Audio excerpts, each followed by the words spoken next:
I'm 29 years old, female, living in Edinburgh, and working from home as a UI/UX designer. I live alone in a small, clean apartment that I've made feel like home, just enough space for me and the quiet. I don't go looking for trouble. I don't poke into family matters. I stay in my lane and always have. But apparently, being the quiet one makes you the easiest target. My mother is 57. She still lives in Dundee, renting the same semi-detached she's been in since the divorce. She doesn't work, hasn't in years, but she always finds ways to get by, usually involving someone else's wallet. Growing up, I learned early that she knew how to twist things. If she didn't get her way, she'd find something to hold over your head. I used to think I was safe from that because I never gave her anything to use. Turns out I was wrong. 2 months ago, I got a text from her out of nowhere. No greeting. Just, can you send 10,000? Urgent. Cavalry? That's it. 10,000 pounds. No explanation. I called her. She didn't pick up. I texted back asking what it was for, and she replied, not something I want to explain over text. Just know it's serious. I offered to meet her in person, neutral ground, a cafe maybe. She refused. She said she was too stressed and that I was making it worse by not helping straight away. A few days went by. Then she called, crying, said it was life or death. I asked what exactly was going on, but she kept dodging. It felt strange. She didn't sound scared. She sounded dramatic. That's when I asked Alan, my older cousin who lives 20 minutes from her, to check on her. He went the next morning,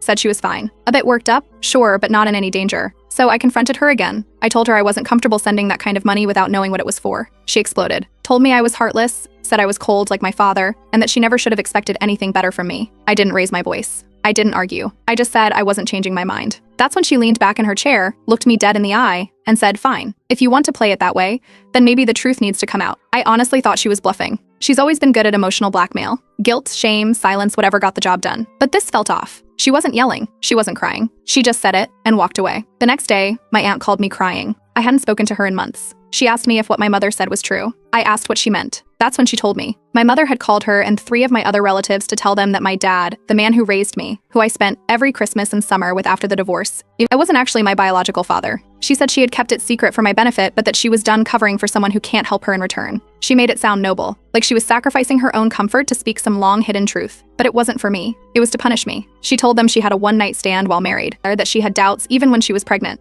that my father never knew. I had no idea. None. It wasn't something I'd ever suspected. I look like my dad, talk like him. We've always been close. If this was true and I still wasn't sure it was, then it meant everything I believed about my family had cracks I'd never seen. I called her, furious. She picked up and acted like it was just another day. Said she didn't mean to tell anyone, that she was just hurt and needed support. She actually said, you pushed me into it. I hung up on her, blocked her number. For a week, there was silence. Then she emailed me, said she wanted to talk, but only if I agreed to keep the rest of it between us. What rest of it? I didn't reply. Then Alan called again. Apparently she showed up at his house unannounced, saying she had to tell someone the full story but needed to make sure it wouldn't get out. Now it feels like there's more, and I don't know if I want to hear it. I haven't spoken to my father yet. I don't even know how to begin that conversation if this turns out to be true. But what I do know is that my mother crossed a line I never thought she would. She didn't just weaponize a secret. She dropped a grenade right in the middle of my life because I wouldn't send her money. And now she's begging me not to tell anyone else. The DNA kit arrived in a plain white box. No logos, no colors, just a barcode and a tracking number. I didn't open it right away. I left it on my kitchen counter for 2 days before finally sitting down, reading the instructions, and spitting into the tube. It felt surreal, like I was doing something illegal, even though it was my own history I was chasing. I sealed the sample, dropped it off at the post office that afternoon, and didn't look back. The wait time was 3 to 5 weeks.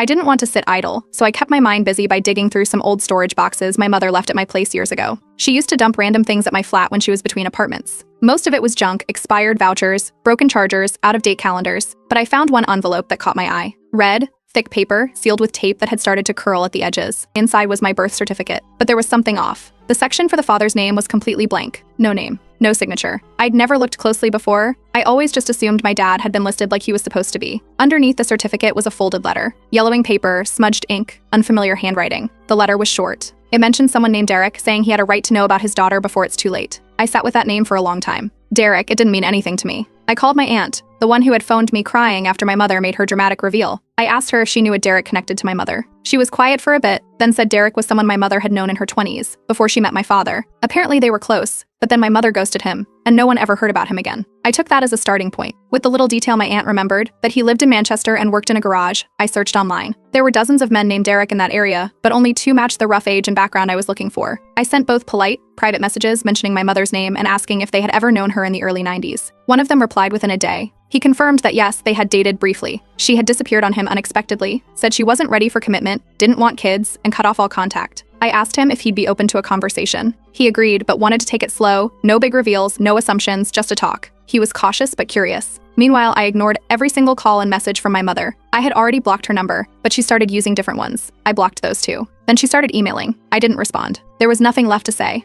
I didn't owe her access to me, not after the way she used a life-altering truth as a weapon. The DNA results came in exactly 19 days after I mailed the sample. I saw the email notification while I was working. I didn't open it immediately. I waited until the end of the day, sat down with my laptop, took a deep breath, and logged in. The results were clear. My biological father was not the man who raised me. The match for a potential biological father was listed as a 99.98% confidence relative. The name? Derek. The same man who had replied to my message. I didn't cry. I didn't scream. I just sat there, still, for what felt like forever. It wasn't about what I'd lost, it was about the years of silence and manipulation, and about how much effort my mother had put into keeping this buried, only to throw it in my face when she didn't get what she wanted. I reached out to Derek again. This time I told him everything. He was stunned. Said he always wondered if something like this might have happened, but never had any proof. He didn't push for anything, just said he was here if I wanted to talk more. Later that week, I received another red envelope. This time, it was hand-delivered, no stamp. It was left in the mailbox at my building. Inside was a letter from my mother. It wasn't apologetic. It was defensive. She said she only did what she had to do to survive and that I didn't understand the choices she had to make. At the end, she asked me not to tell Derek everything, said some things were better left unspoken. I threw the letter away. The silence between us is permanent now, and for the first time, I don't feel guilty about it. I booked the train to Glasgow for Saturday morning. No explanations, no clues, just a quick call to my father saying I wanted to visit for the weekend. I said it was just to catch up, and he was delighted. It had been a while. When I arrived, he hugged me tightly and told me I looked like I needed some rest. The house was the same, smell of brewed tea, his dog curled up by the fire, the sound of his old radio humming in the background. It always felt peaceful here. We had dinner, just the two of us. He talked about his tomato plants, a neighbor who kept borrowing his ladder, and a documentary he'd seen about whales. I listened, nodded, asked questions. It was calm. When the plates were cleared and the tea was poured, I gently steered the conversation toward the past. I asked how he met my mother again, when, where, what she was like back then. He smiled, told me about a pub in Dundee and how she spilled wine on his lap on their first date. Then I asked if there had ever been a paternity test done when I was born. He froze. Just for a second, but it was enough. He didn't get angry or defensive. He just looked down, then up, and said,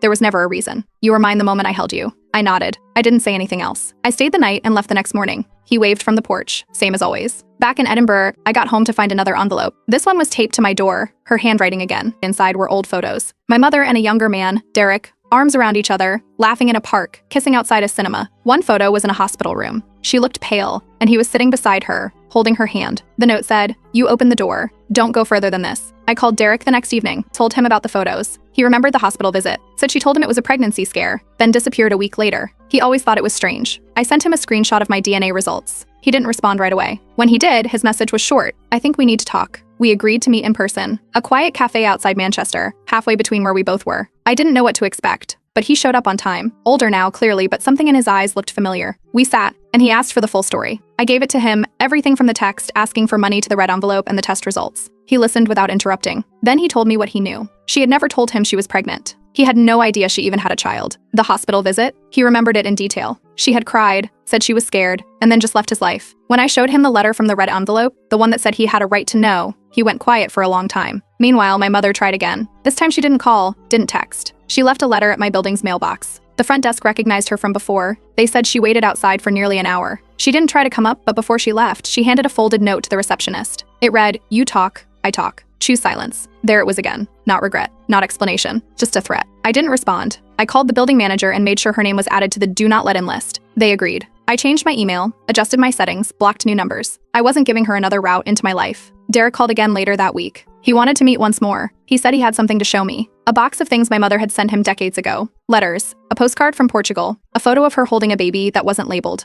He said he never really understood why she sent them, especially after cutting off contact, but now he wondered if she'd been trying to leave breadcrumbs without meaning to. I agreed to meet again. I don't know what's inside that box, but I have a feeling it's not just memories. If she's this scared of what I'll find, there's something bigger buried in her past. Something she knows will burn her if it comes out, and I'm starting to believe Derek might not have been the only one she ghosted with a secret. After Derek saw the DNA results, things didn't calm down, they escalated. I thought maybe he'd back off, take time to absorb everything. Instead, he pushed for a meeting. We agreed to meet at the same cafe halfway between Edinburgh and Manchester. When I walked in, he was already at a corner table, 2 coffees in front of him. He asked for the full story. I told him everything. The £10,000 request, the vague threats, the fake hospital story, the red envelopes. He listened, nodding quietly. Then he admitted he had always suspected something was off. Back then, my mother had just vanished after the hospital visit. He thought maybe she didn't want to be a parent. He had never even known I existed until now. He said he wasn't going to force anything but that he wanted to be around if I'd have him. I told him honestly that I needed time. This wasn't something I could figure out overnight. He respected that. We ended the meeting on neutral ground. When I got home, there was a voicemail on my landline. My mother. She must have found another number to use because I had already blocked everyone I knew of. She must have used a new one. This time she wasn't crying. She was furious. Said I had humiliated her by running to Derek and airing out things that didn't need to be opened. I didn't respond. I muted the number. 2 hours later, I got a new message from a completely different number. It just said, "Keep testing me and I will tell him everything." I had no idea who him was. Derek? My father? Someone else?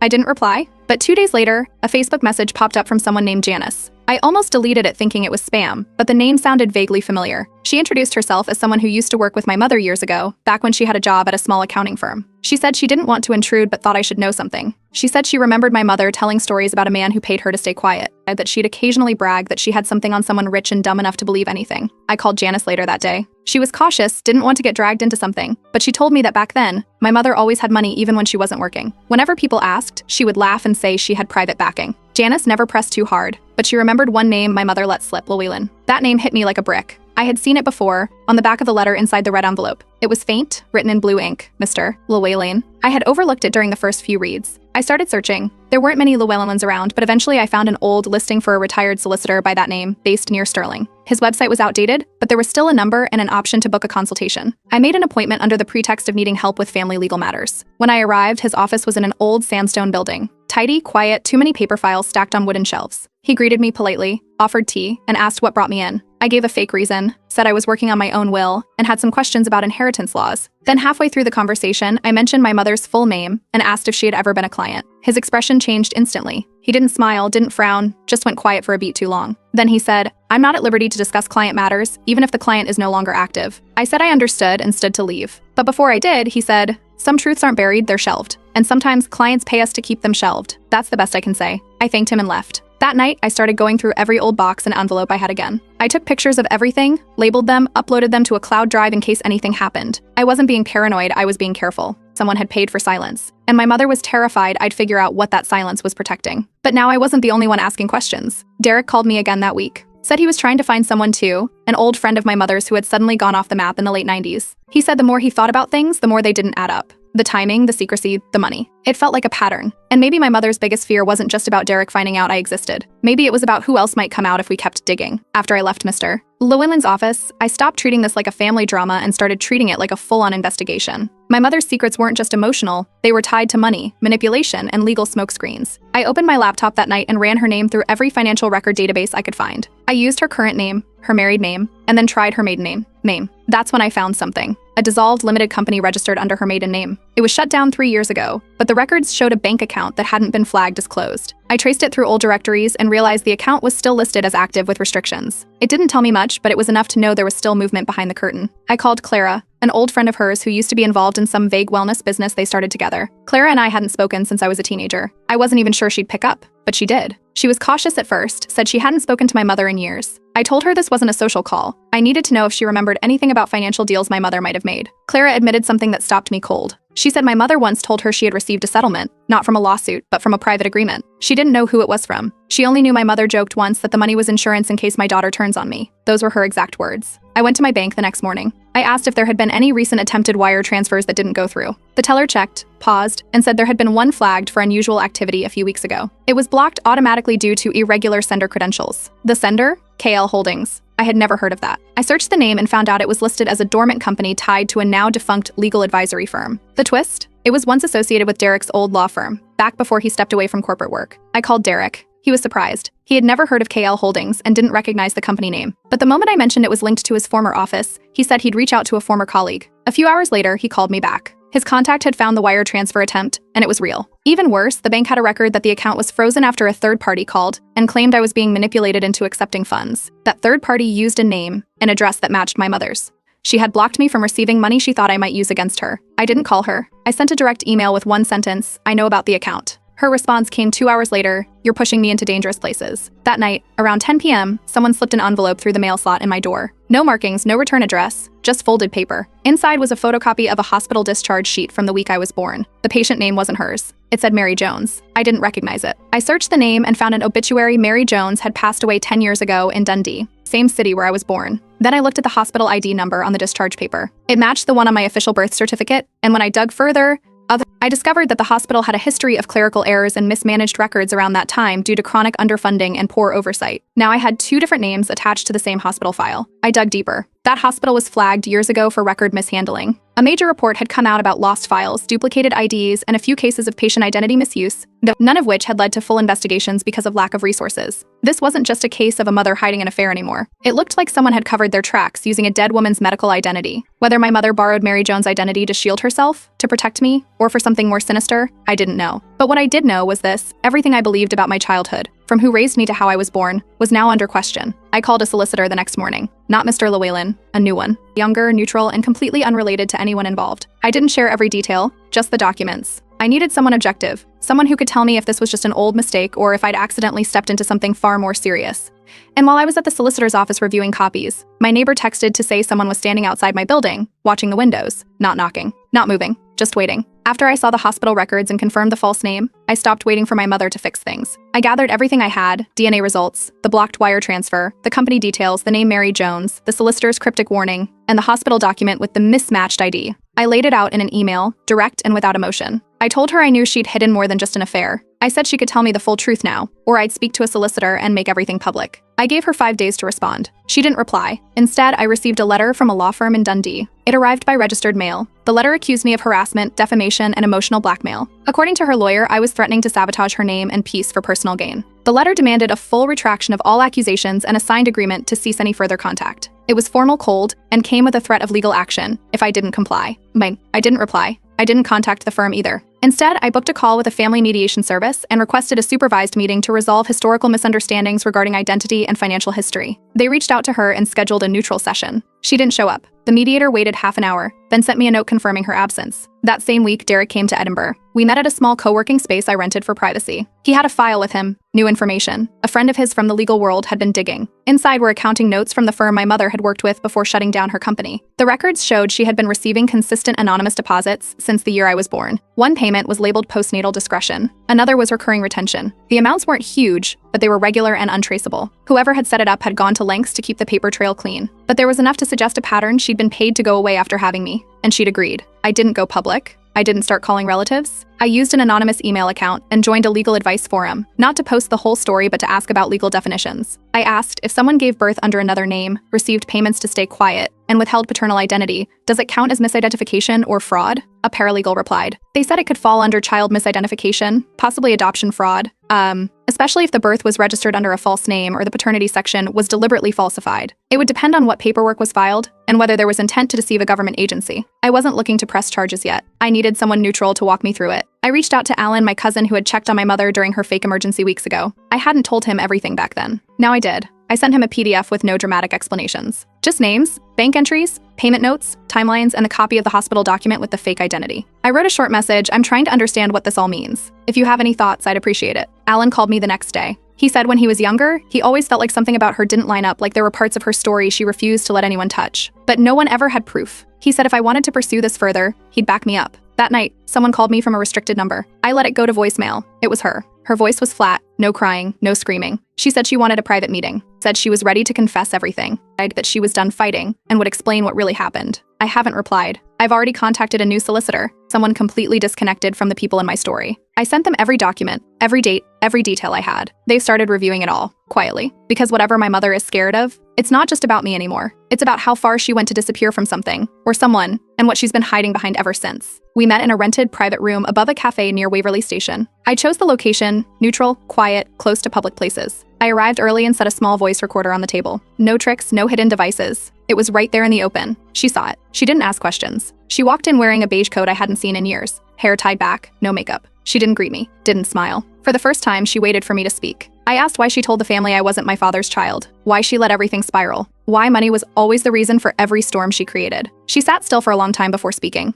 Then she said it had nothing to do with me and everything to do with what happened after I was born. She admitted she had been seeing Derek while she was still dating my father. When she found out she was pregnant, she panicked. She didn't know who the father was. My father had just landed a new job and proposed quickly after she told him. It was convenient. She let it happen. She told herself he'd be a good father, that it didn't matter anymore. Years later, Derek reached out. He suspected I might be his daughter. She agreed to a paternity test, and they met in secret. The results confirmed it. After that, she cut him off completely. Not long after, his father, who ran a sizable family company, stepped in. He wanted no scandal, no claims, no exposure. He arranged a quiet financial agreement. She would stay silent. Derek wouldn't pursue rights. The money was labeled as retention and discretion, monthly deposits. Not enough to live on, not enough to escape scrutiny if someone looked too closely. That lasted for years. Then Derek's father passed away. The payment stopped. Derek had no idea they even existed. She reached out to me not because she wanted to rebuild anything, but because she was scared. She didn't have savings. She thought I might help. She didn't expect me to say no. When I refused, she spiraled. I tried to turn my family against me. I thought if she shook everything hard enough, the truth would bury itself again. She reached into her purse and slid a sealed envelope across the table. She said it contained everything, names, places, documents, the full truth in her own words. She said she wrote it 10 years ago, after the paternity test, but never mailed it to anyone. I didn't open it there. I told her I'd read it in my own time. She nodded once. Neither of us said goodbye. That night, I opened the envelope. Inside was a handwritten letter on lined paper, dated exactly a decade earlier. The story matched what she had said, but with more detail. She listed the date and hospital of my birth, noted the alias Mary Jones, and the name of the hospital administrator who had helped fix the documentation to avoid questions. She included 2 reference numbers, one for the altered hospital record and another for the original, now shelved. I scanned the letter and emailed it to my solicitor. They replied within hours. The letter could serve as a formal statement if I ever wanted to pursue legal clarification or request identity corrections. If I chose to press charges or claim damages, it was evidence. But they said something else too. It might not be worth it, unless I needed closure through legal channels. Because what I already had was enough to rewrite my life legally, even without court action. I sat with that for a week. Then I visited the registrar's office and filed to change my name. I removed my father's surname, not out of anger, but to close a chapter. I chose a new surname that belonged to neither man. Just something simple. My legal identity now stands on its own. I didn't return my mother's follow-up calls. I didn't reply to the second letter she sent a few days later. I didn't block her. I didn't shout. I just let the silence stretch. I let the story end without dragging it through more chaos. Because sometimes, after everything, the final decision isn't about revenge or justice. It's about removing yourself from the wreckage and walking away with the one thing no one else tried to protect for you: peace.